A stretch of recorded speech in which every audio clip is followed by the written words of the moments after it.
Channel. उम्मीद करता हूँ आप सब लोग बखैर आफ़ियत होंगे और जहाँ भी होंगे अपने अहले खाना समेत खुश भी होंगे और महफूज भी।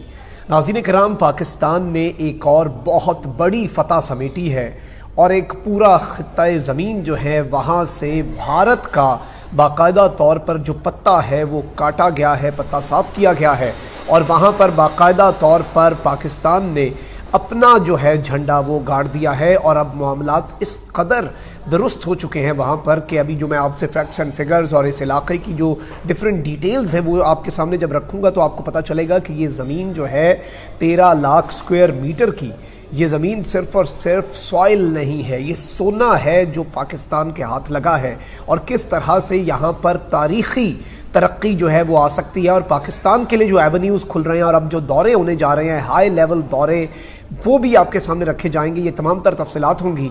चैनल को आपने ज़रूर सब्सक्राइब करना है, बेल आइकन को भी दबा दें ताकि आने वाली वीडियोस भी आप तक पहुंचती रहें और इसी तरह आपका और मेरा ये साथ भी बरकरार रह सके और मुल्की और बैनुल अक़वामी ख़बरों से मैं और मेरी टीम आप सब हज़रात को आगाह रख सके।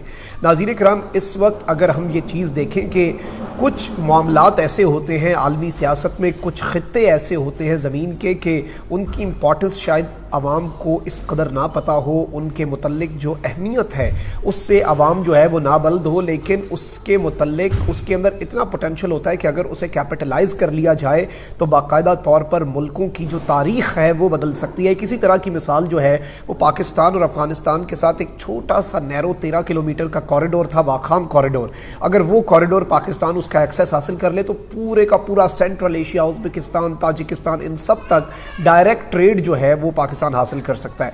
तो अब इस सारी सूरत हाल के अंदर इसी तरह की एक और मिसाल है जो आपके सामने रखनी है और ये इसमें पूरे का पूरा मैं आपको ये भी बताऊं कि पिछले 50-60 साल के अंदर बाकायदा तौर पर यहाँ पर पाकिस्तान को कोई जानता तक नहीं था और पाकिस्तान का यहाँ पर पत्ता जो है वो भारत ने काटा हुआ था और भारत की करोड़ों डॉलर्स की यहाँ पर इन्वेस्टमेंट थी जिसे बाकायदा तौर पर अब वहाँ पर ख़त्म किया गया है और उसके हवाले से अब जो अपडेट सामने आ रही हैं ये बड़ी खुशाइंद है। अब जो बात हो रही है वो इस वक्त आपको मैं एक चीज़ बता दूं कि अफ्रीका जो है वो बाकायदा तौर पर पूरी दुनिया के लिए एक सोने की चिड़िया बन चुका है और अफ्रीका ममालिक जो हैं वहाँ पर सारे मुल्क कोशिश कर रहे हैं कि वहाँ पर जाकर ट्रेड की जाए, वहाँ पर जाकर इन्वेस्टमेंट की जाए, वहाँ पर जो है तरक्की की राहें खोली जाए, उन लोगों की ज़िंदगी को भी बेहतर बनाया जाए और अपने मुल्क की जो मईशत है उसे भी बेहतर बनाया जाए। तो अब अफ्रीकी ममालिक के हवाले से शाह महमूद कुरैशी ने मिस्र का दौरा भी किया था और मिस्र के मुतल्लिक आपको पता है कि मिस्र को गेट वे टू अफ्रीका कहा जाता है क्योंकि वो अरब अफ्रीका रीजन की एक कंट्री है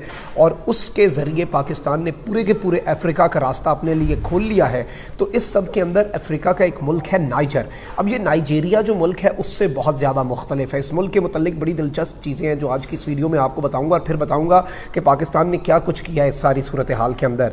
ये बेसिकली नाइजीरिया का हमसाया मुल्क है और इसमें ये बाकायदा तौर पर जो आबादी है वो 99% मुस्लिम पॉपुलेशन है, यानी कि 99% इस मुल्क की जो आबादी है वो मुसलमानों पर मुश्तमिल है। इसके मुतल्लिक ये भी बताऊं कि ये इससे पहले, आज़ादी से पहले, ये जो नाइजर मुल्क है ये फ़्रांस की एक कॉलोनी था। जैसे बरसग़ीर को बरतानिया ने अपनी कॉलोनी बनाए रखा, अंग्रेज़ की हुकूमत यहाँ पर रही, नाइजर के ऊपर फ्रेंच जो लोग हैं उनकी हुकूमत रही। आज भी इस मुल्क के अंदर गुरबत जागती, बोलती और गलियों में बाकायदा तौर पर नाज़रीन कराम धूल उड़ाती है। पसे पर्दा यहाँ पर ग़ुलामी के साए हैं, लोगों से उनकी ज़ुबानें छीन कर आज भी यहाँ पर सरकारी ज़ुबान जो है वो फ़्रेंच बोली जाती है। जैसे आप हमें देख लें कि हम अंग्रेज़ी के पीछे लगे हुए हैं, पूरी दुनिया के तरक्की याफ्ता ममालिक अपनी ज़ुबानों में जो अपना सारी चीज़ें करके उसी पर नाज करके उससे ही तरक्की करते हैं, लेकिन हम अभी तक अंग्रेज़ी के पीछे लगे हैं। उसी तरह ये कौम जो है यहाँ पर 99% मुस्लिम है और ये अभी तक फ़्रांस की जो ज़ुबान है, फ़्रेंच ज़ुबान, उसे बोलते हैं। और मैं आपको ये भी बताऊँ कि 2 करोड़ 30 लाख आबादी का ये मुल्क है। इसकी आबादी 2 करोड़ 30 लाख है और इसके 8 सूबे जो हैं वो शहरों के नाम पर हैं, यानी कि इतना बड़ा नहीं है और 13 लाख स्क्वायर मीटर जो है ये इसकी टोटल पॉपुलेशन है। अब मैं आपको ये भी बताऊं कि इसका जो इम्पॉर्टेंट तरीन शहर है वो नियोमी है और नियोमी जो है ये इसका दारुल हुकूमत है जिसकी 15 लाख आबादी है और ये इस वक्त इतना पसमानदा है कि आपकी सोच है।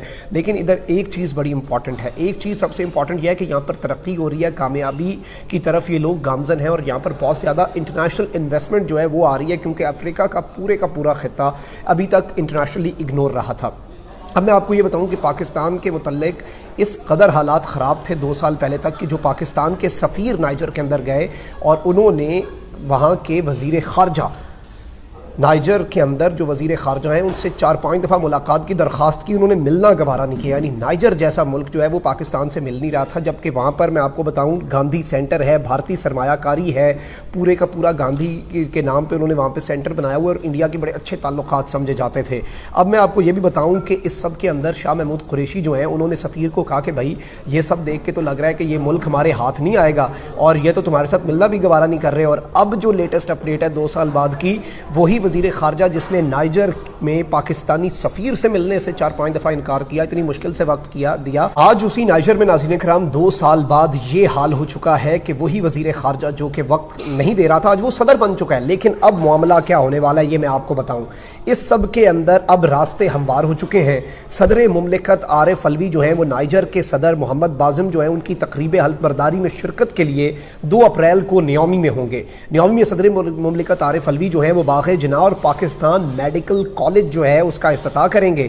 وزیر خارجہ کے اعلان کردہ 200 اسکالرشپس تقسیم کریں گے. پاکستانی نائجر کے اسپتالوں کو ڈاکٹر فراہم کرے گا. نیومی میں پاکستان اسٹریٹ چلڈرن کے لیے ایک اسکول تک بنا رہا ہے. یہ اتنے بڑے ڈیولپمنٹ پروجیکٹس جو ہیں، اور اس کے اندر نائجر میں پاکستان کی جو ورچوئل یونیورسٹی ہے اس کے کیمپس جناح ای لائبریری اور یونیورسٹیز میں پاکستان بک کارنر جو ہے وہ قائم کیے جا رہے ہیں. یعنی ہر یونیورسٹی کے اندر پاکستان کے نام سے لائبریریز، محمد علی جناح کے نام سے لائبریریز، اور یہ جو چیزیں ہیں یہ بڑی تاریخی قسم کی وہاں پر ڈیولپمنٹ ہونے جا رہی ہے. اس کے اندر میں آپ کو یہ بھی بتاؤں کہ ہیلتھ ایجوکیشن کوریڈور اور ایکسپورٹ پروسیسنگ زون بھی بن رہا ہے پاکستان کا نائجر کے اندر، اور ویزا فری کنٹری کے لیے معاہدہ ہو رہا ہے. یعنی دونوں ممالک کے درمیان باقاعدہ طور پر پاکستان وہاں زراعت کے شعبے میں بھی اب میں آپ کو بتاؤں کہ خصوصی کام کرے گا، اور دریائے نائجر جو ہے اس میں پاکستان کی مدد سے براج بنا کر نہروں کو پورے ملک میں پھیلایا جائے گا.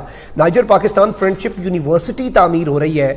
فوڈ، لیدر پروسیسنگ، ٹیکسٹائل اور آئی ٹی میں بھی معاہدے ہونے جا رہے ہیں، اور ایک بڑا دفاعی معاہدہ جو ہے ان دونوں ممالک کے درمیان وہ بھی ہو رہا ہے. اور سائنس اور ٹیکنالوجی اور تعمیراتی کاموں میں پاکستانی ماہرین اپنا جادو جگائیں گے وہاں پر. اب میں آپ کو یہ بتاؤں کہ اس ساری صورتحال کے اندر جو میں نے اتنی بڑی آپ کے سامنے تمہید بھی باندھی اور اتنے زیادہ جو یہ معاہدے ہیں ان کی ڈیٹیلز آپ کے سامنے رکھی، یہ اس چیز کو بڑا واضح کرتے ہیں کہ وہاں پر اب بھارت کا پتہ صاف کیا جا چکا ہے، اور اس پورے خطے کے اندر اب جو ترقی ہے اس کا ضامن پاکستان ہے. اور اوبویسلی ہم وہاں پر انویسٹ کر رہے ہیں تو انویسٹمنٹ کا فائدہ انویسٹر کو ضرور ہوتا ہے.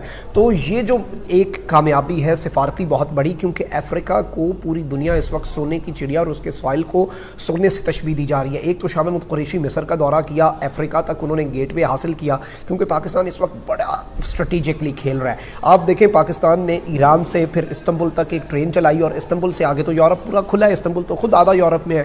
اس کے ساتھ ہی ساتھ ہم نے سینٹرل ایشیا تک کے راستے جو ہیں وہ اپنے لیے کھول لے. چائنا پاکستان اکنامک کوریڈور ہو رہا ہے، یہ 3 ہو گیا. اب چوتھا افریقہ تک پاکستان گیٹ وے مصر کے ذریعے حاصل کرنے جا رہا ہے. تو یہ جو ساری چیزیں ہیں یہ ملا کر اگر آپ کلیکٹیولی دیکھیں تو یہ تاریخی نوعیت کی ہوں گے. اور پاکستانیوں کو پھر وہاں پہ جتنے ہم پروجیکٹس میں نے آپ کے سامنے انگلیوں پہ گنوائے 40-50 بڑا پروجیکٹ ہے، میگا پروجیکٹ جو نائجر کے اندر پاکستان لانچ کرنے جا رہا ہے. تو اس سے پاکستانیوں کو روزگار ملے گا، بیرون ملک جائیں گے، وہاں پر کام کریں گے، وہاں پر پاکستانی پروجیکٹس کے اندر کام کریں گے، پاکستانی انہیں ہائر کریں گے. تو اوبویسلی ان کی زندگی بھی بہتر ہوگی، نوکریاں بھی کریٹ ہوں گی، ہماری سفارتی تعلقات بھی بہتر ہوں گے، اور افریقہ کے اندر ہمارا ایک جو راستہ ہے وہ کھلنے کی دیر ہوتی ہے، پھر آپ کے ہاتھ میں ہوتا ہے. اور پھر تو آپ جیسے وہ کہا جاتا ہے کہ اسکائی از دا لمٹ، تو پھر وہی والی بات ہو جانی ہے. تو یہ اس وقت سب سے بڑی اپڈیٹ ہے الحمدللہ. چینل کو آپ نے ضرور سبسکرائب کرنا ہے، بیل آئیکن کو بھی دبا دیں تاکہ آنے والی ویڈیوز بھی آپ تک پہنچتی رہے. اسی طرح آپ کا اور میرا یہ ساتھ بھی برقرار رہ سکے. کامنٹ سیکشن میں قیمتی رائے کا اظہار بھی کیجیے گا. اپنا بہت خیال رکھیں، اپنے ارد گرد لوگوں کا بھی اور اس ملک پاکستان کا بھی. اللہ تعالیٰ پاکستان کو سلامت رکھے، تا قیامت رکھے. اللہ نگہبان. پاکستان زندہ باد.